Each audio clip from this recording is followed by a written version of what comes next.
Hey folks, it's Frithgar here, how you doing? So, I have come back to Minecraft. I did a weekly questions last week on World of Warcraft because I was sort of doing that as part of my update to sort of explain everything that was going on with the channel. I had several comments saying that you would prefer it if I stayed with Minecraft for this particular weekly series, so that is what I'm going to do. So let's just feed these chickens in here. We've got lots and lots of chickens in here. Can you see the love? Look at that. They love me. They really do. Let's come back over here and... Oop. No, I don't want to hit them. I just want to feed them. I just want to feed you. Right, that's probably enough feeding there. So let's just cage them back in again. And if you look down here, you can see that we have got several little chickens in there. And then as soon as they grow, they go in here. And we have a cooked chicken. It works. The system works. Okay. So it's going to be a shorter one this week. We don't have all that many questions. We do have some questions, but not a massive amount. So Gaming DK just said hello, Frithgar. Eowyn Curran said stick to Minecraft. And there's a few people that wanted me to stick to Minecraft. Yeah, the Warcraft thing was kind of a test. See what you thought of it. And generally, I get the feeling that most of you prefer this weekly questions to stay on here. I think partly because I was easily distracted in... I'm easily distracted anyway, as many of you know. So, yeah, I tended to get more distracted in Warcraft and didn't stay on point very well compared to how I normally fare with this game. So, we're just going to go through our farm. Not a lot has changed on the farm here since, or anywhere on the server since I last recorded on here, because I now have started playing Warcraft with my sons instead of this. So this has kind of been sidelined, so this is just something that I'll work on while I'm doing this particular weekly series. So let's just harvest our carrots here a minute, and go up through there. I think that's... Oop, no, I don't want to eat the carrots, I just want to harvest them, that's all. I've got, actually, it probably wouldn't hurt to eat a little bit. There we go. And that one, and yeah, so we still don't have any potatoes. That's something that we do need to get. I'm going to leave the pumpkins and everything. And this is our food chest here. So we've got 8 in there, and we've got some wheat. I'm going to go over and feed the cows. Carol Sirosky, Frithgar, I love you, LS17. So, LS17 is a European well, the European names for Farming Simulator, which is, I think it's like Landschwert Simulator or something like that. But yeah, basically, the land part of it means, yeah, I don't know why I'm waving mutton. I'm waving meat around in front of me. I suppose it could be worse. I could be waving raw steaks at them, which seems a bit morbid and messed up, really, doesn't it? But yeah, that's the LS17. Most of you probably know that anyway. Ivan0902 has said, Frithgar, do you try to record FS18 time-lapse? I'm doing it very well. Visit my channel to see. I hope you're enjoying it. I haven't actually seen it yet, but I will come over and just quickly check it out. I haven't played FS18 yet. It's something I'm thinking about doing, but it's not a high priority, I've got to be honest. Tiny Big Man, hi Frithgar. Child number 2 arrived 23:45 GMT on the 3rd of August 2017. A girl called Ava Jane. A huge congratulations to you, sir. A huge congratulations. I was catching up on your videos during labour. Thought I'd let you know. Cheers for the company. The wife wasn't very chatty. I gotta say, that it's gotta be one of the finest messages I have ever had. I just got this image of you busy sat there watching. Your poor wife is in labour, and you're there. No, in a minute, dear. In a minute. This is more important. Frith is just talking about whether or not he's going to get cows or sheep. This is more important. Just wait a minute. That's absolutely brilliant. So I'm genuinely absolutely thrilled to bits for you both. I think that's brilliant, and I hope I hope your wife can forgive me for providing videos that distracted you from the whole magical moment. But yeah, I've been through 2 myself. I got 2 children, and yes, the whole labour process can be rather time consuming sometimes, and Yeah, I'm not going to say any more about it because otherwise I'm just going to get myself in trouble with someone. You just know that's going to happen. But yeah, Tiny Big Man, a massive congratulations to you, sir. And it just... yeah, the fact that you've been watching me during Labour is just the most incredible thing that I have read yet. That is just awesome. I genuinely love that. It's absolutely brilliant. So Scott M said, would you rather have £1 million but you're not allowed to spend any of it on yourself or your family, or be able to spend said £1 million how and on whatever you want, but nobody, not even your wife, is allowed to know you have that kind of money?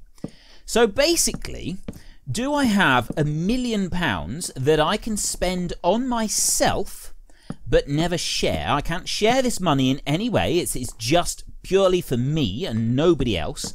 But nobody else is even allowed to know that I have it. I mean, I gotta be honest, if I had millions of pounds, I wouldn't want very many people knowing about it anyway, although I probably would want to tell my wife. That being said, the whole idea of £1 million and not being able to tell anyone, I don't really like that idea. So I'd have to go for the other one. I can't spend it on myself. It's kind of like a... It's kind of like a charity thing, is how I would look at it. So, yeah, I'd rather do the charitable donations with £1 million. So, and there's a lot of people that could benefit from it, rather than have it myself and not benefit from it, have my wife or my children benefit from it. As that's definitely the one that I would pick. I will say, though, the whole charitable donation, it does sort of sound like, oh, yeah, you're saying that to sound good. If I could... If my wife and my children were allowed to know about it, but nobody else was, and we could only spend it on things for just my wife and my children, but nobody else, I would pick that. I wouldn't donate it all to charity if it was for me, my wife, and my children. I would be selfish. I would keep it for us, and it would be for our benefit. But because it's not for a sort of a joint thing, because it's just for... entirely for people that I don't know, then I would choose the other option. Because I can't share it with my wife, I would choose the other option, and that's the reason. That's the only reason. So yeah, it's kind of, it may sound selfish, but that is just the way it is. My wife and my kids are they're my world. They are my priority in all things, and so yeah, of course they would get priority. If I could share the money with them and they could all benefit from it, then definitely I would go for them. Definitely, without any shadow of a doubt, no question whatsoever, they would definitely be the ones to benefit. But that's actually a really cool question. I really like that. Patrio Gracemark from the random pile. If you had to fit a personalised license plate to your car, but you couldn't use a name or nickname, what would you get? That's a really good question. See, I mean, when you first said personalised license plate, it's something to do with Frithgar, Frith1 or something like that. But I can't have a nickname. What would I have? That's like a really tough one. What would I pick as a... Oh, what? Yeah, I really don't know. No, I don't want to do that. I want to go time set, don't I? Time, set, day. Wow, I'm genuinely stumped on this. What would I pick for a nickname if it... No, not a nickname, for a number plate. Oh, I know. It would have to be... If I could have like a short one, if I could get away with like a short one, it would be MF35. That would what it be. Matthew Ferguson 35. It would definitely be. Either that, or if it was slightly longer, it would be JD 2650. So John Deere 2650, because the 2650, the round front on the cab, the rounded front cab, is one of the first tractors I drove other than the Massey Ferguson 35, and I drove that one a lot more than I ever did a Massey 35, and it always used to be, it was always one of my favorite tractors. So and it still is. It's kind of got nostalgia purposes to it now, although to be honest, compared with the new tractors, they're not very good. But they still have merits. So yeah, either MF35 or JD 2650. I think You know, I mean, I could always go for like GTA 5 or something. But no, I've never played GTA 5, so that would be false. That wouldn't be a real number plate for me. Maybe something to do with Warcraft, because I play Warcraft a lot. I mean, I always used to play it. I did take a break for a while, but now I'm back playing it, and I am playing it a lot in my spare time. I'm resubscribed, and I'm back into the game, and it's great fun. My wife is playing it with me. My kids are playing it with me. It's better than ever. I'm having so much fun back playing Warcraft. It's awesome. So yeah, that's another reason that I'm doing the new series on it. Yeah, I'm probably one of the tractor ones, but at the same time, I really hate the idea of committing to one of those, because there's so many like possibilities with games and like gaming references and things like that, and maybe obscure literary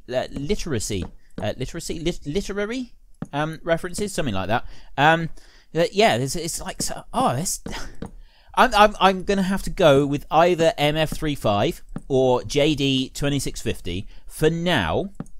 Maybe in the future I will come up with something different. If I'm not allowed to have Frith, I mean, ideally it would be like FR1TH or something like that. That would be like the perfect number plate for me. But I don't think that I would ever be able to get that. I mean, maybe I will. You never know. So yeah. That's actually a really cool question. Thank you for that. I really like that. Have you considered doing an RTS or a TBS game? Right, RTS is real-time strategy. TBS is turn-based strategy.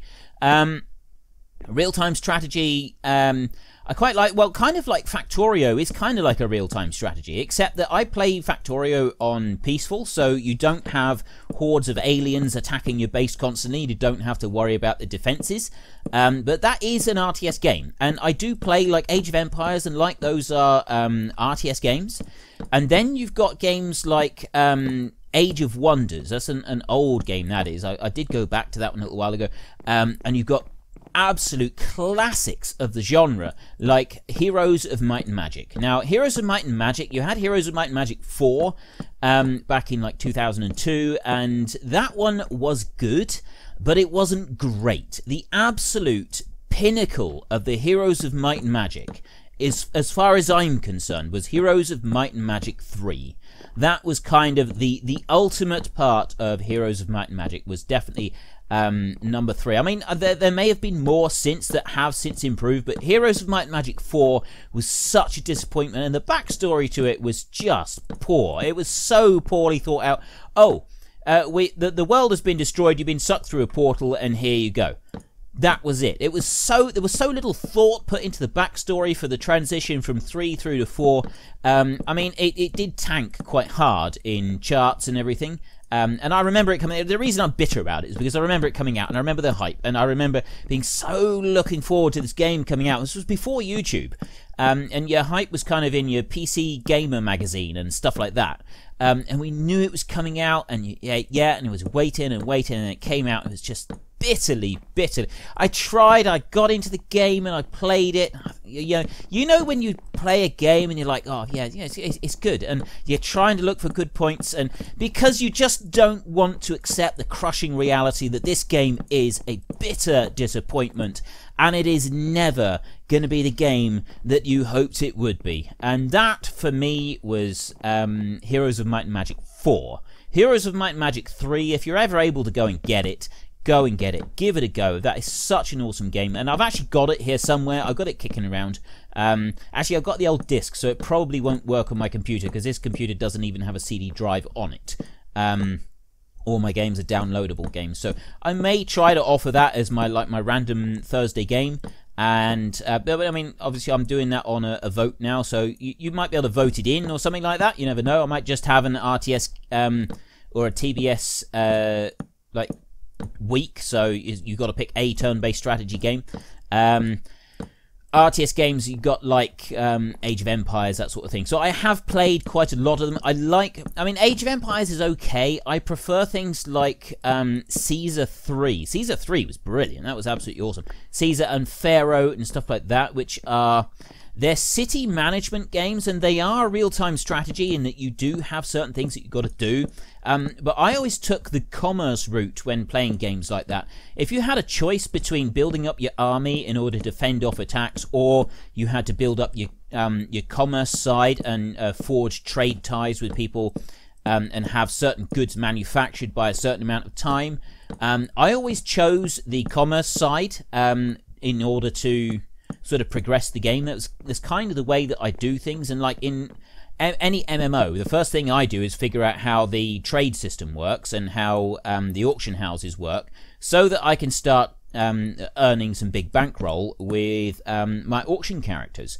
I almost invariably will roll a new character in order to work the auction house, whilst I also enjoy playing the game. But so that's kind of, for me, the real-time strategy bit of it is all about earning money. That's the bit that I like. There's something about it that really appeals to me, that I genuinely love, rather than the actual real-time battles. I've always been really poor at those as well. Like Age of Empires, you don't really have an option for a commercial a trade venture rather than doing it by battle, and I was always really poor at that. I was the guy that always ended up trying to find a way to cheat in a fleet of Mini Coopers so I could use those to defend my base while I was trying to build up everything.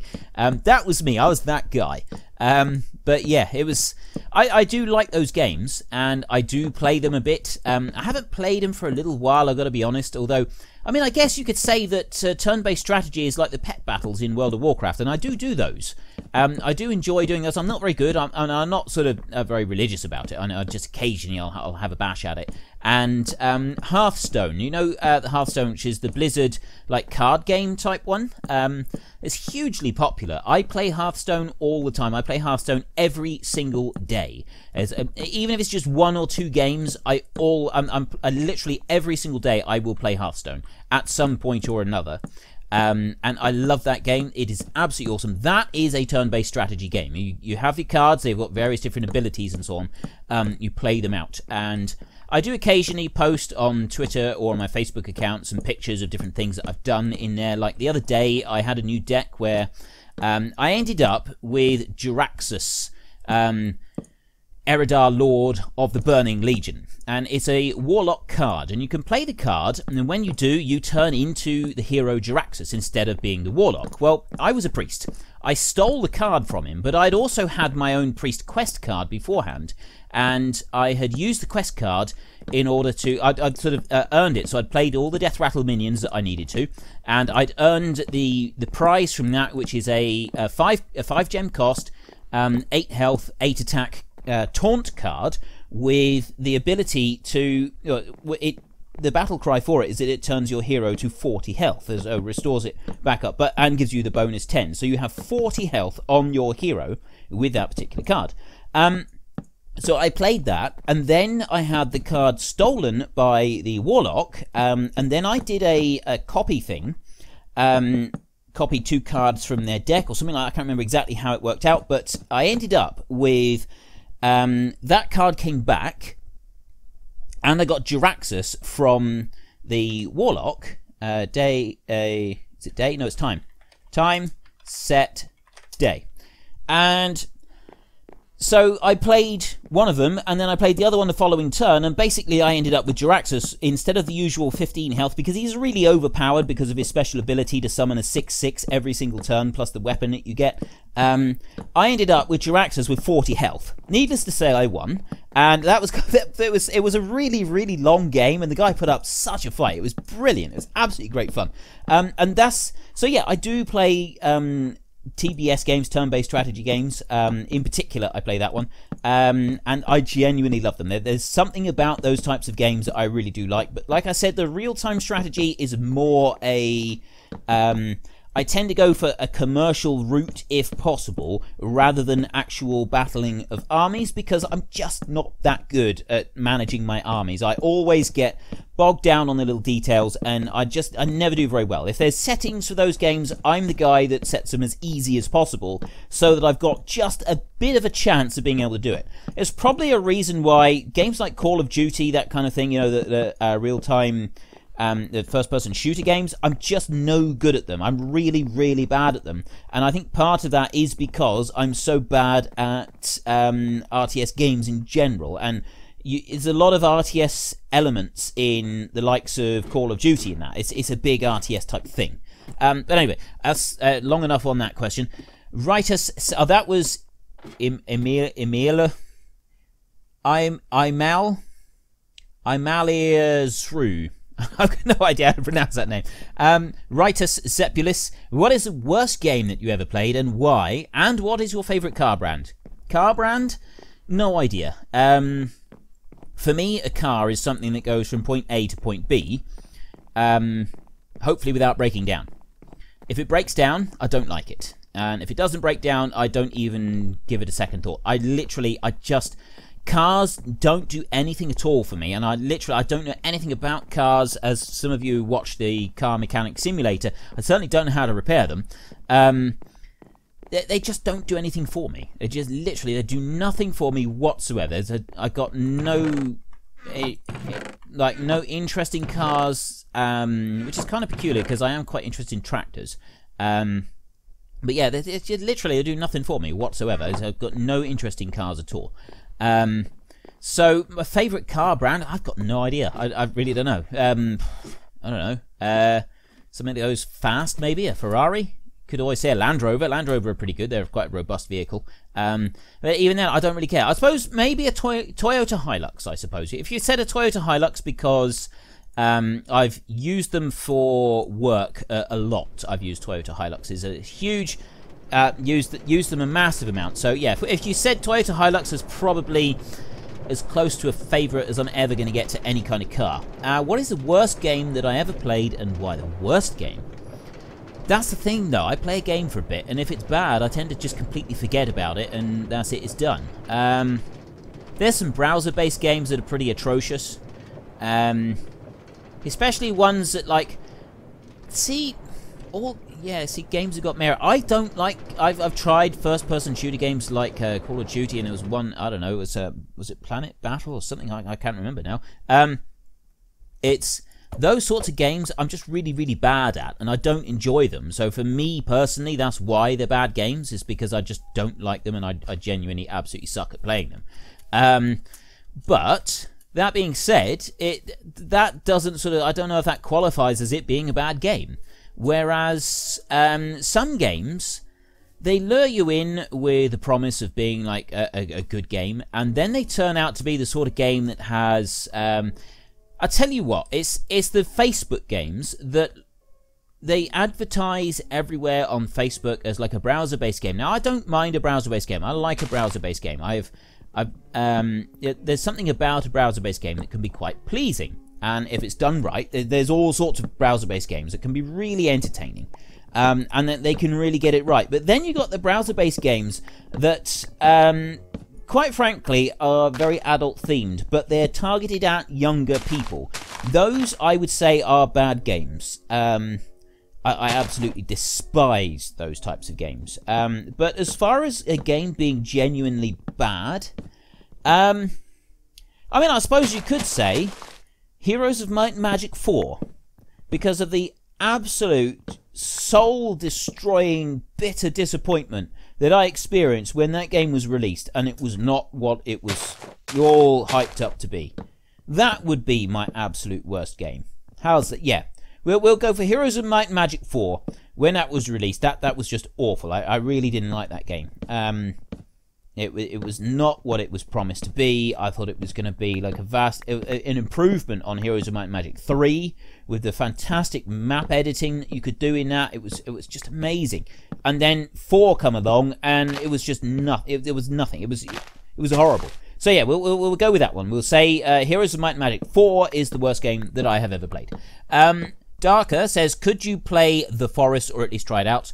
Okay, I will take a look at it. I'm sure I've heard of The Forest. Isn't that like a survival game with like a horror theme to it? If it's the one that I think it is, it's the survival one with like a horror type theme to it. I think there's zombies involved. I will take a look at it. Yes, I will. Will you play PlayerUnknown's Battlegrounds? PlayerUnknown's Battlegrounds. I've actually got no idea what that is or what that means, whether that's supposed to be for something else. I don't know. If it's something like... If it's a first-person shooter, I could have a go, but I'm not going to be any good at it. It's just going to be painful to watch, quite frankly. But yeah, I'll have a go. That was from Alexander Yekic. Andy Greer, please do Minecraft. Yep. I'm doing Minecraft, so never fear. So yeah, I didn't seem to get a lot of love from doing this on Warcraft last week, and I suspect that's partly because you guys are sort of getting to like the whole Minecraft theme for this, but also I suspect it's because I was so easily distracted with Warcraft last week. So unless I get a lot of requests, I won't go back and do that one again. I will stick to Minecraft. I might mix it up occasionally with some other games, but for now we'll stick with Minecraft. And finally, from Andy Greer, what is your real name? My name is Craig. That's C-R-A-I-G, not Greg. And I realise that those of you from the southern states will genuinely struggle to pronounce my name as anything other than Greg. And I know this for a fact because I have friends from the southern states, and it's hilarious listening to them trying to pronounce my name. They just can't do it. In order to pronounce my name properly, I suspect you guys are going to have to try to put on an English accent. So you've got to sort of sound rather posh, sound like you were born with a silver spoon in your mouth, and hopefully you'll be able to get towards it, and then you can say Craig.